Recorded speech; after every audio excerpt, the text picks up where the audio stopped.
You're watching This Week, a weekly news review that brings you engaging stories on local, political and social affairs. I'm your host, Susanna Oktay. People choose a countryside living over an urban lifestyle. Save Our Future campaign has been organized. Lots of rain and thunderstorms caused by ongoing heat. For other news, stay tuned.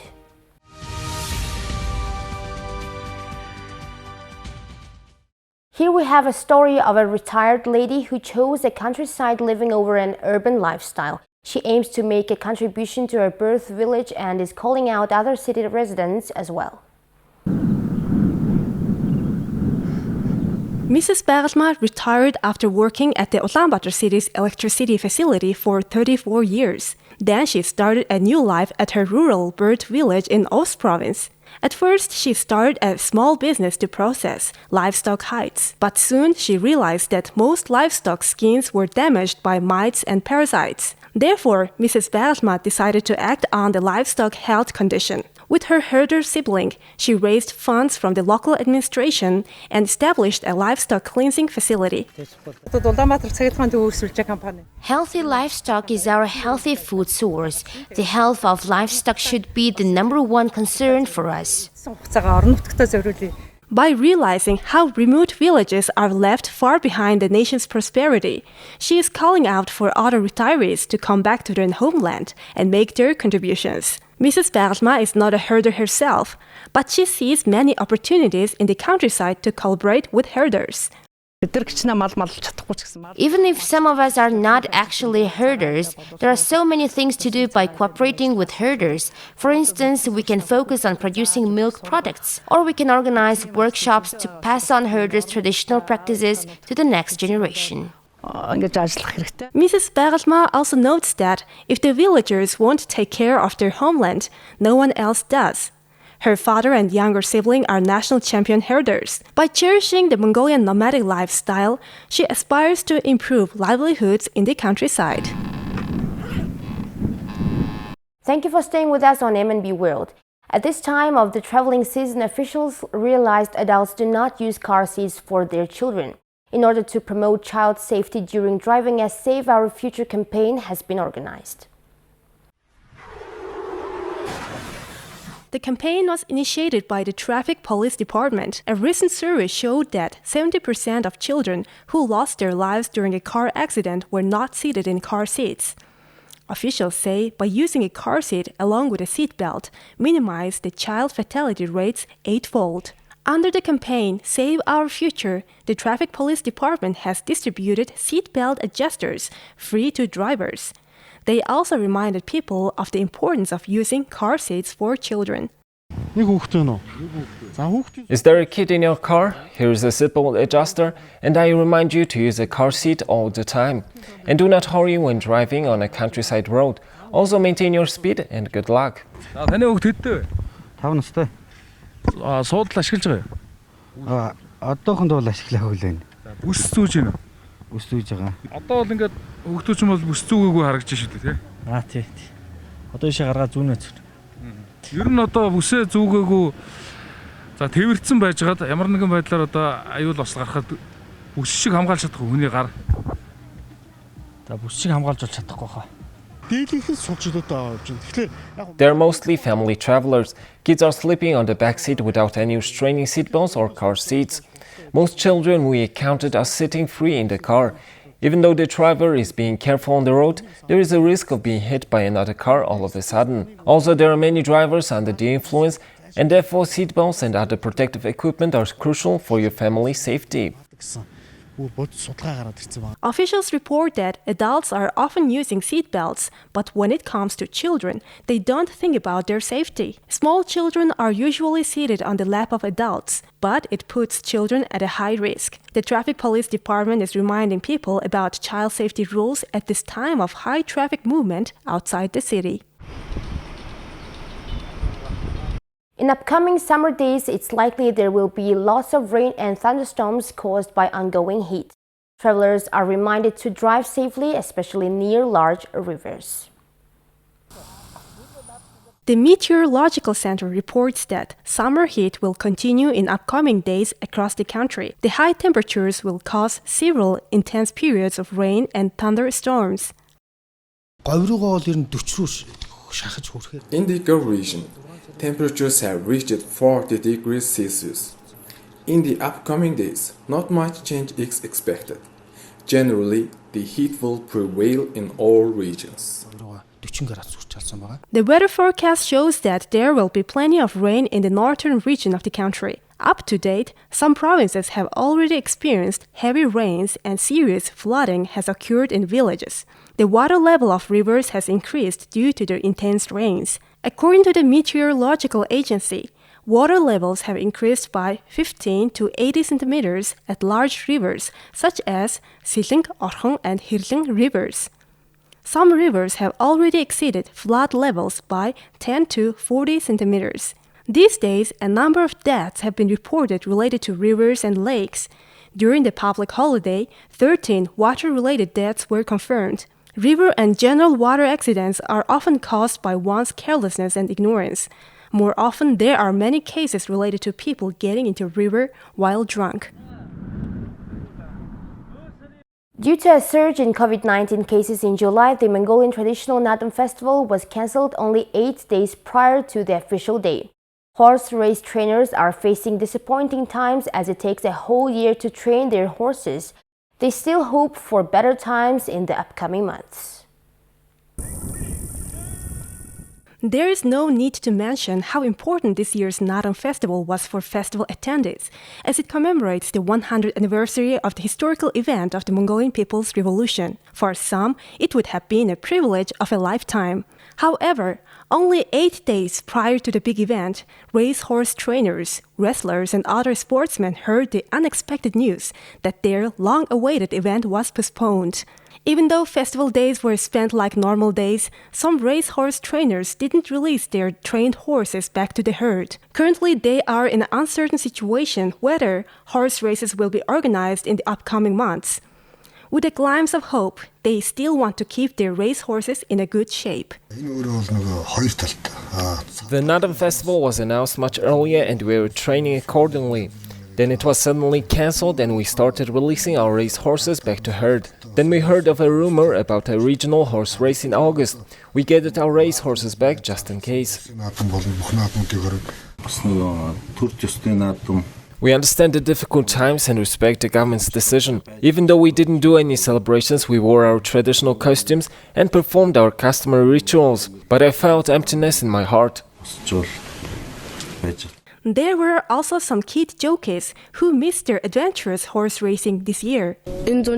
We have been training hard since May. We don't mind hot or cold days, but we do the training because we love it. Nobody forced us and horsing race is our hobby. It feels odd having no Natto festival. It would have been nice to see the result of our all year around training during Natto days. I want to see what I can achieve at this year's competition and go back to school in the autumn. Meanwhile, the COVID-19 situation is not easing nationwide. More than 1,000 cases have been recorded daily. Whether to hold regional Natto festivals or not is still uncertain.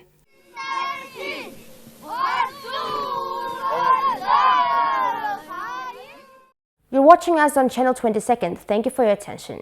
Now let's take a look at Mongolia's current affairs.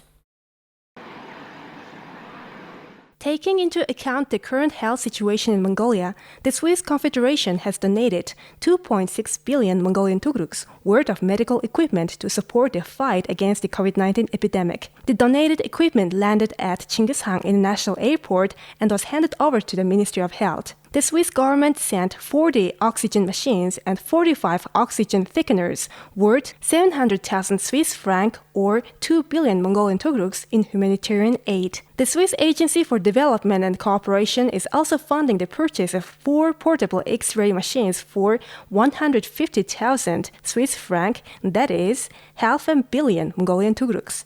The Ministry of Health will receive the medical equipment and distribute it to the necessary hospitals, and the Swiss Cooperation Office in Mongolia is working to distribute it in a fair, transparent, and necessary manner in accordance with humanitarian principles. Special attention is paid to the use of this equipment for children and pregnant women. The French National Day was celebrated on Thursday, July 14th. During the celebration, a Mongolian legionnaire, Mandabayr, received the French military award titled Cross for Military Valor. It is usually awarded for security or peacekeeping operations outside French territory. Mandabayr is an armored vehicle gunner in the 1st Foreign Cavalry Regiment. He was awarded for his action against armed terrorist groups in Mali. He was part of Operation Barkhane in the first half of 2020. He attended a military parade in Paris with his regiment as part of the French National Day celebration. Mongolian rock band The Who will collaborate with the Swiss Corporation in Mongolia to promote sustainable management of Mongolian steppe grasslands. The Swiss Corporation has been implementing the Responsible Nomads project that focuses on sustainable nomadic livestock production and its e-traceability system. The Who band expressed their support for the Responsible Nomads project. The steppe grassland makes up 80% of the total territory of the country. The project revitalized best practices and knowledge of nomadic herders on sustainable management of rangelands and introduced tools for responsible use and management. The project has rehabilitated and prevented from 20 million hectares of degraded rangelands from further degradation. The Who band has millions of fans around the world. By joining hands with the project, the team will certify distinct quality properties of livestock products of nomadic herding and local livestock breeds and sustainable management of steppe grasslands. Officials report that illegal fishing cases have doubled. A high amount of fish has been caught by destructive fishing practices such as using explosives. Currently, it's the breeding season for some species of fish. As for the fish of Buyur Lake in Dornot province, its reproduction cycle is from about May the 15th to August the 1st. However, traces of blast fishing were found near Buyur Lake, which is regarded as an illegal method of catching fish. Without proper legal understanding, citizens are hunting fish during the mating season and violating environmental law. They are also hunting in protected areas. These serious violations have definite penalties as provided by law. Blast fishing not only kills lots of fish, it also destroys the nearby environment and living organisms. Blast fishing is used for mass destruction. It sends shock waves through the water. This practice is totally unacceptable and prohibited by law. We encourage anglers to be ethical by using fishing rods, a barbless hook, and return the fish to the water. Fish spawning is different for each species. Generally, it continues for about 2.5 months. It's strongly forbidden to catch fish during this time as it severely affects the fish population. 60 years ago, Mongolian and Hungarian scientists studied the burial site of Shangnoon aristocrats that is located in Ulaanbaatar. This year, archaeological research will be done again by experts of the two countries. A Hunnu aristocratic burial site called Bihingam Memorial in Ulaanbaatar was first detected by a joint research team of Hungary and Mongolia in 1960. In 1998, the site was listed as an immovable historical and cultural memorial of Mongolia. Yesterday, the research team commenced the archaeological study, which will continue for 45 days. Through this study, the researchers aim to enrich the previous study with newly revealed evidence. There are 13 burial sites of Hunnu aristocrats found across the Eurasia region. 9 of them were found in Mongolia. Well-known burial sites are Noyung Ol and Qoldmot.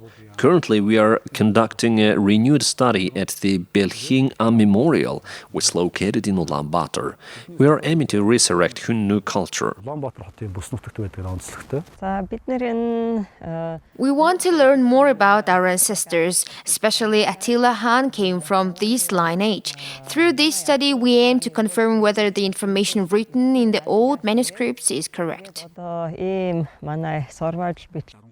The archaeological project at Bichiam Memorial will also focus on protecting the site and develop it as a historical tourist site destination so that visitors can enjoy watching the invaluable legendary site of 2,200 years of history at the capital city.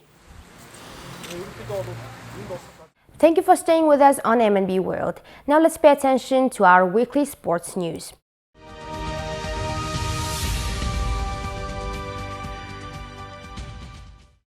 We're highlighting a story of a promising young Mongolian weightlifter, Bilik, who has updated the Mongolian women's weightlifting record 48 times in her ongoing sporting career.